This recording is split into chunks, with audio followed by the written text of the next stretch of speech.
Sobat-sobat pelajar Indonesia, selamat datang kembali di podcast PPKN Asik. Tempat kita ngobrol hal-hal penting seputar kebangsaan dengan cara santai dan seru. Aku Mesya, aku Saufi, dan aku Vanessa. Baik, kali ini kita akan bahas topik yang seiring banget muncul nih di pembelajaran PPKN dan sangat relevan dengan kehidupan kita sehari-hari, yaitu tentang faktor pendorong dan penghambat persatuan serta kesatuan bangsa Indonesia. Kenapa persatuan itu penting? Kita semua tahu Indonesia itu negara yang sangat luas, terdiri dari ribuan pulau, ratusan suku bangsa, berbagai agama, bahasa daerah, adat istiadat, dan budaya. Kalau nggak ada persatuan, kira-kira apa yang bakal terjadi ya? Ya pastinya bakal kacau. Perpecahan bisa terjadi di mana-mana. Itulah kenapa sejak awal kemerdekaan para pendiri bangsa sudah menekankan pentingnya persatuan. Bahkan sebelum merdeka pun, semangat untuk bersatu sudah mulai terlihat dalam peristiwa Sumpah Pemuda tahun 1928. Benar, jadi untuk menjaga Indonesia tetap utuh, kita harus memahami apa saja faktor yang bisa mendorong dan sebaliknya menghambat persatuan dan kesatuan bangsa kita. Yuk kita mulai dari faktor pendorong dulu. Yang pertama adalah rasa senasib dan sepenanggungan. Ini muncul sejak zaman penjajahan. Rakyat Indonesia dari berbagai daerah mengalami penderitaan yang sama di bawah penjajahan, sehingga tumbuh kesadaran untuk bersatu melawan penjajah. Kemudian, ada Sumpah Pemuda yang tadi kita sebut. Ini momen penting yang menunjukkan bahwa pemuda dari berbagai daerah bersedia menyatukan diri dalam satu tanah air, satu bangsa, dan satu bahasa Indonesia.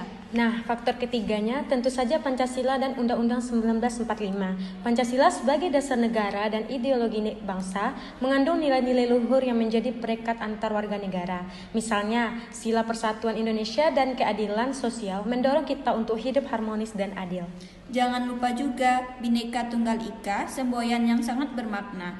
Walaupun kita berbeda-beda, tapi kita tetap satu. Ini yang menjadi kekuasaan besar bangsa Indonesia. Dan yang terakhir, ada semangat gotong royong dan toleransi antar umat beragama. Ini adalah nilai-nilai budaya yang sudah lama tumbuh di masyarakat kita dan jadi perekat sosial yang kuat. Nah, sekarang kita bahas sisi sebaliknya.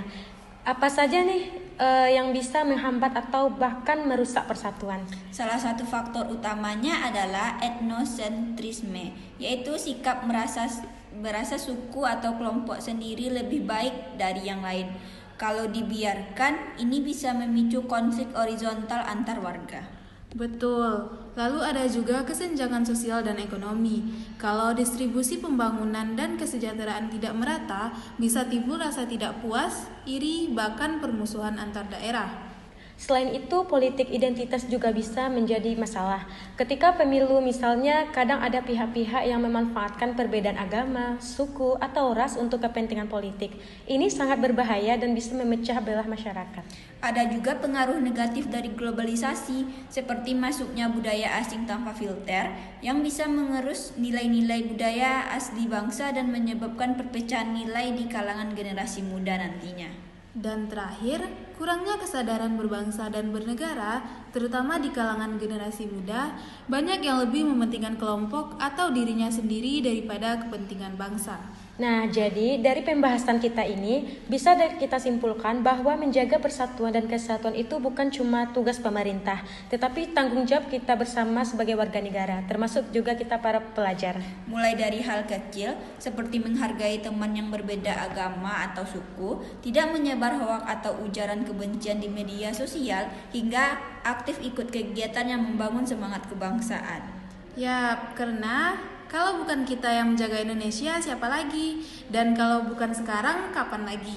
Salam persatuan, Indonesia kuat karena kita bersatu.